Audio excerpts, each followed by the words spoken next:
Salut tout le monde, on se retrouve donc sur cette quatrième petite vidéo sur les combats. Donc comme on avait pu le dire à la précédente vidéo, on va donc parler aujourd'hui des compétences, du combat, du gameplay et de ce que j'en ai un peu découvert. Donc je vais essayer de vous expliquer certains points. La première des choses, on s'aperçoit donc au niveau du gameplay, au niveau de notre barre nos barres de combat, elle se trouve en bas au centre de l'interface, comme dans la plupart des jeux. Elle est séparée par un cadran au centre qui représente votre arme l'arme de votre classe, plus si vous êtes en monture, vous avez une espèce de petit chien, de buste de chien. Euh, donc à droite à gauche de ce cadran, il y a un petit ascenseur blanc qui va donc monter jusqu'à son maximum. C'est quand vous êtes hors combat et quand vous n'utilisez pas ni le sprint ni votre ulti, on va l'appeler comme ça, c'est le corps donc dans le jeu, mais moi je vais l'appeler l'ulti de vos skills.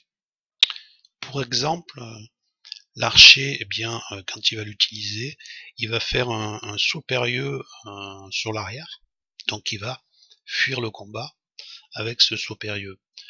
Quant au mage, lui, il va se TP en avant et donc s'éloigner lui aussi donc du corps à corps et du combat. En gros, quand la charge est montée à son maximum, on arrive à rentrer deux fois ce skill, c'est-à-dire on arrive à faire deux sauts périlleux arrière ou deux TP sur l'avant pour le mage. Voilà pour les ultimes. Ensuite, toujours à gauche, on va retrouver donc les touches 1, 2, 3, 4, classiques. Et puis nous allons retrouver au-dessus, on va dire une 12e double barre qui, elle, va utiliser F1, F2, F3, F4, F5 jusqu'à F8. Donc F1, F8 qui se retrouve au-dessus, séparés par votre barre, on va dire votre barre de stamina, c'est votre barre de vie. Je vous rappelle que toutes les touches sont configurables donc dans le setting, ce qui va nous permettre de pouvoir mettre ce qu'on désire y mettre. Donc en changer. De l'autre côté, on va retrouver la barre identique, sauf qu'on n'a pas donc la barre avec F1 à F8 sur le dessus. On va avoir uniquement une barre qui sera composée de 5, 6, 7, 8, plus les deux réactifs. Les deux réactifs, ce sont des sorts qui se produisent derrière l'utilisation de certains sorts classiques, comme par exemple un stun ou quoi. Il peut déclencher les réactifs, on va les voir après dans la fenêtre de compétences, et ces réactifs s'activent avec la touche R ou T. Pas R ou T, non, R et T. Donc au début, vous allez avoir un seul réactif, et après, à partir du level 27, je crois 28, vous allez avoir le deuxième réactif qui, lui, s'active avec la touche T. Vous allez pouvoir aussi les ranger, donc aussi bien mettre à droite à gauche votre réactif de manière à utiliser plutôt R ce réactif-là et plutôt T ce réactif-là. Au-dessus, vous allez avoir vos buffs et debuffs qui vont se positionner par des petits icônes au-dessus de la barre de mana pour le mage et une barre, on va dire, d'énergie pour le guerrier et l'archer, par exemple. Un peu ça, c'est un peu classique à tous les autres jeux. Alors maintenant, comment gagne-t-on toutes ces compétences? Alors sur la carte, vous allez avoir une petite icône comme je suis en train de vous montrer là, sur la carte. Ce petit PNJ, vous allez le retrouver un petit peu comme dans Terra, et il va vous vendre des bouquins. Vous en gagnez aussi par certaines quêtes d'histoire qui vont vous faire gagner des bouquins. Je n'ai gagné au début, là maintenant j'en gagne plus trop, c'est uniquement je viens auprès de mon PNJ de compétences et là j'achète les livres, soit des livres rouges ou des livres gris. J'ai vu qu'il y avait même des livres violets, mais bon, je ne suis pas allé plus loin sur ce sujet. Donc ces livres, une fois que vous les avez achetés, donc moi je les achète assez couramment, hein, on peut les accumuler puis les acheter après d'un coup, mais autant les acheter au fur et à mesure de votre leveling. Vous les activez donc en ouvrant votre inventaire. Voilà. Et donc là, on va donc activer la compétence correspondant au livre.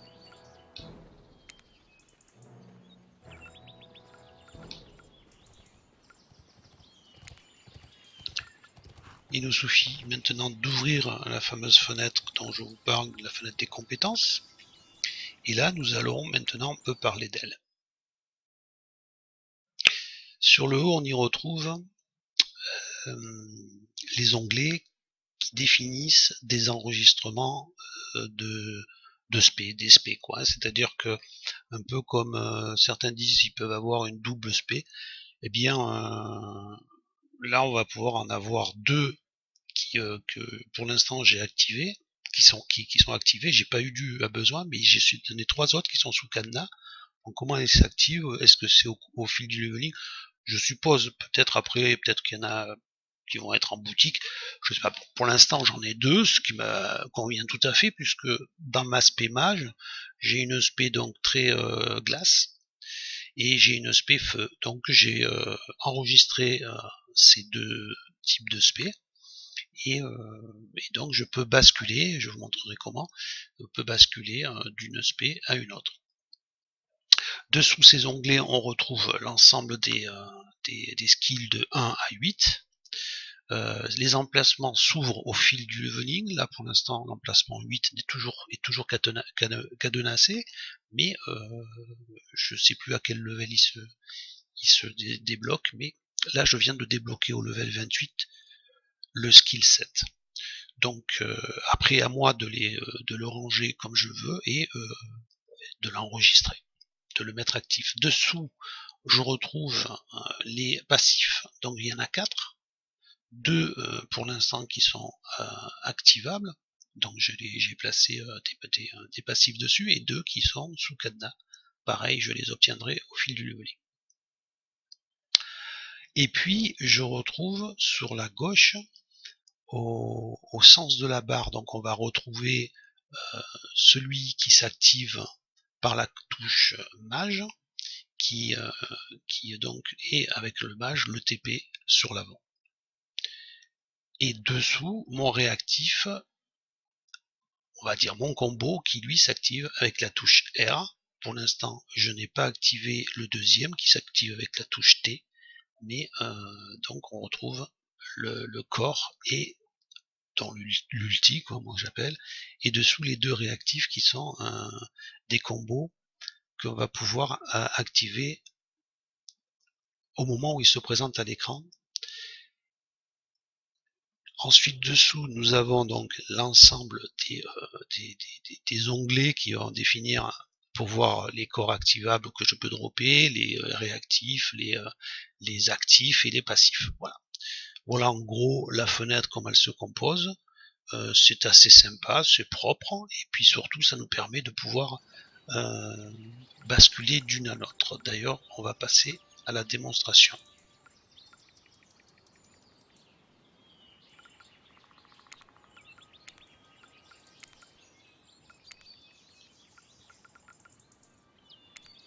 Voilà, j'ai retiré 2 passifs et j'en ai rajouté 2 autres. J'ai modifié très rapidement ma spé. Là, il y a donc le réactif.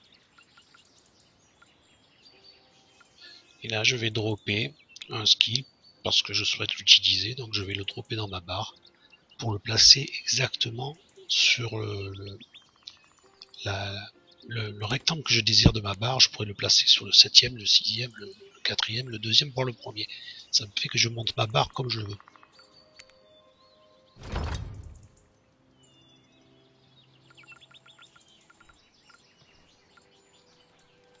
Voilà, une fois fermée, il n'y a pas besoin d'enregistrer, elle s'enregistre. On a entendu un petit bruit sonore qui nous a défini qu'elle venait de s'enregistrer.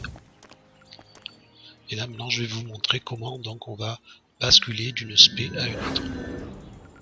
En dessous du cercle du cadran central que je vous ai parlé, vous avez, on va dire, je crois que j'en ai vu quatre petits cercles qui s'activent et qui devient blanc quand il est activé. Et voilà, là on change de spé. Je me suis mis donc en spé glace.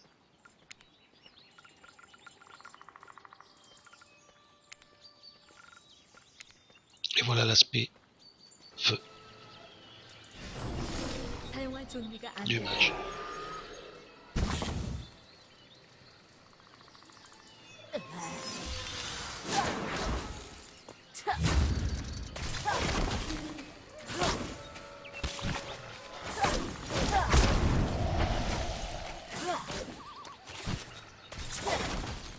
Alors on va apprécier énormément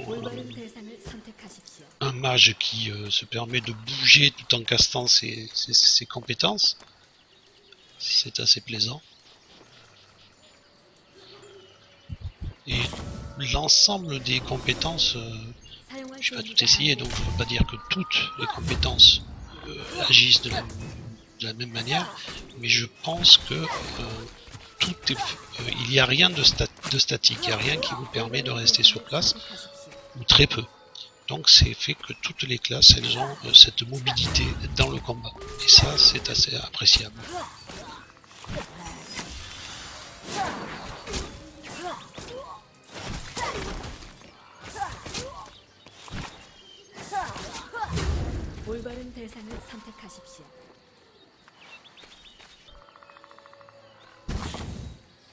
Les skills, enfin du moins les compétences sont assez jolies. Je vais vous en montrer quelques-unes. Donc là on est toujours avec le mage spé glace.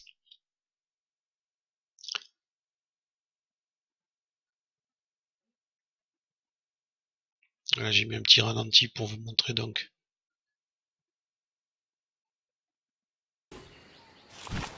Ça n'a pas l'air de donner grand chose, mais enfin bon, je me suis fait plaisir. Et là on voit un petit peu le côté graphique de la compétence.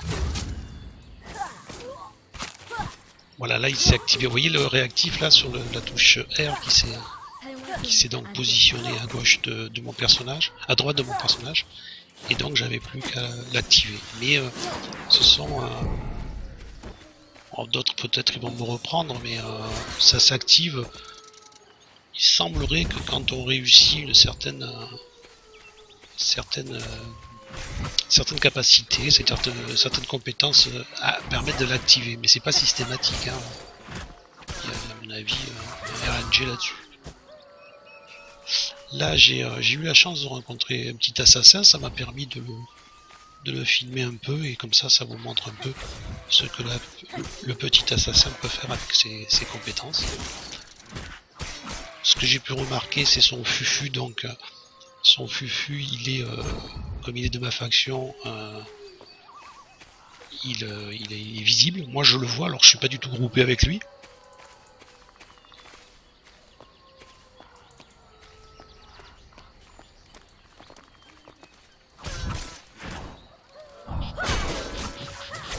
Ils sont super cool ces petits bonhommes là. Cette petite race là, elle est assez sympathique.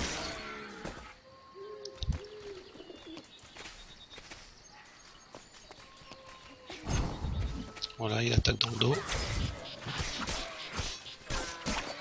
Petite épée sur l'avant.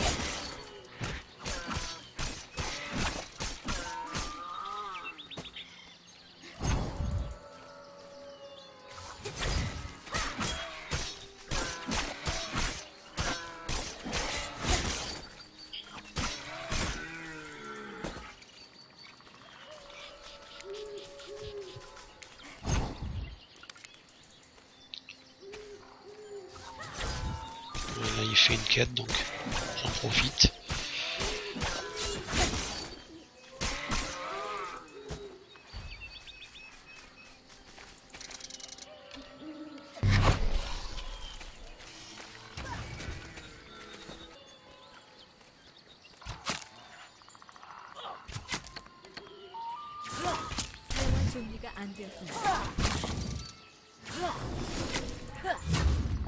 Et voilà, il va monter sur son pet, un peu, cette espèce de mille pattes là, et hop, il est parti avec, voilà.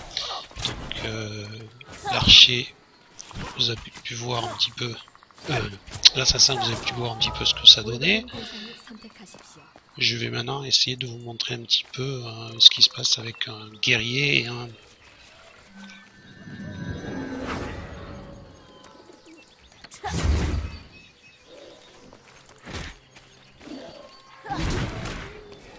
archer. Donc là j'ai changé de spécialisation et donc je suis passé en feu. Alors je le manie mal le feu, donc c'est pour ça que j'ai quelques difficultés, mais ça vous permet de voir un petit peu le feu, comment sont les compétences du feu.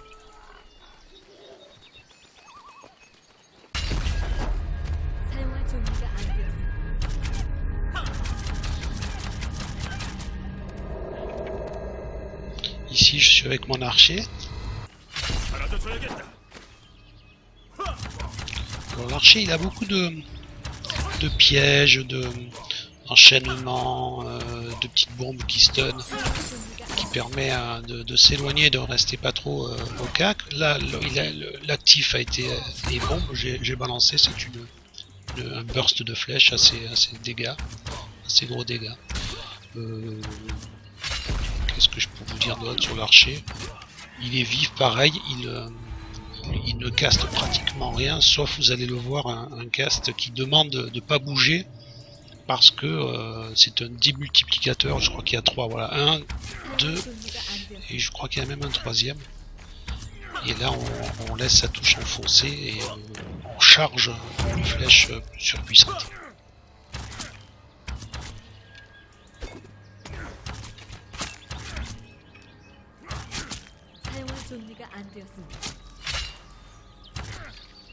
Alors si la question m'est posée des 3 classes que j'ai joué, lequel m'a le plus charmé, je dirais le mage.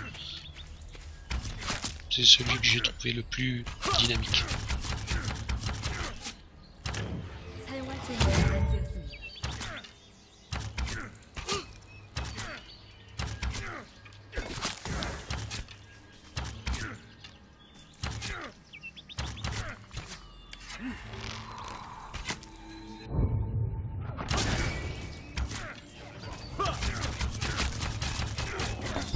올바른 대상을 선택하십시오.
temps de conclure ce quatrième volet qui a donc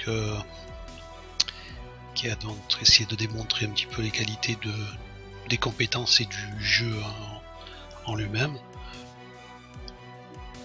Moi personnellement, si j'étais sceptique au début du jeu, quand j'ai commencé le jeu, aujourd'hui je le suis plus du tout sur la manière de combattre dans Bliss.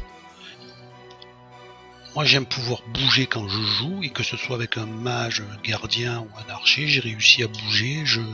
J'ai des castes avec le mage, j'ai des skills qui ont un temps de cast, mais malgré tout, je peux bouger pendant le cast, et ça m'a bien plu. Ce sont vraiment les côtés positifs du gameplay. La possibilité de changer de spé, même si d'autres jeux le permettent, je trouve que c'est une bonne chose. L'équilibrage, il me semble être pas mauvais déjà à ce stade. Maintenant, faudra voir avec d'autres classes. Moi, je n'ai essayé que 3, mais là déjà les 3 classes que j'ai faites, je le vois par rapport à ma tenue en instance ou sur les mobs, ou dans des périodes, dans des moments bien particuliers, il y a un équilibrage assez propre, du moins je rappelle, sur les 3 classes que j'ai essayé.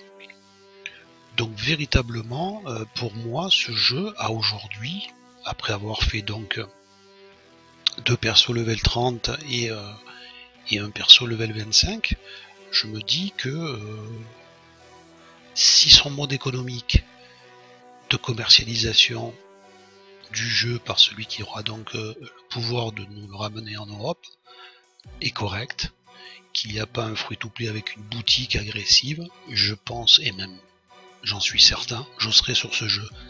Maintenant, il me reste le dernier volet, j'espère pouvoir vous le ramener prochainement, c'est le côté donc PVP. Je vais essayer de faire du PVP, de faire du RVR, du PVP sauvage, comme je l'ai déjà dit, j'en ai fait un tout petit peu, et déjà ça m'a beaucoup plu. J'ai retrouvé un petit peu les sensations de Age of Conan au niveau du sauvage. Mais donc je vais essayer de faire tout ça, et puis je vous ramène un retour du PVP, et j'aurai, je crois, je l'espère, ouvert un peu quelques réflexions sur ce jeu. Voilà, et j'espère que ça vous a plu. Je vous dis donc maintenant bon jeu à tous. Je vous dis à bientôt sur d'autres jeux et d'autres essais. Merci à vous.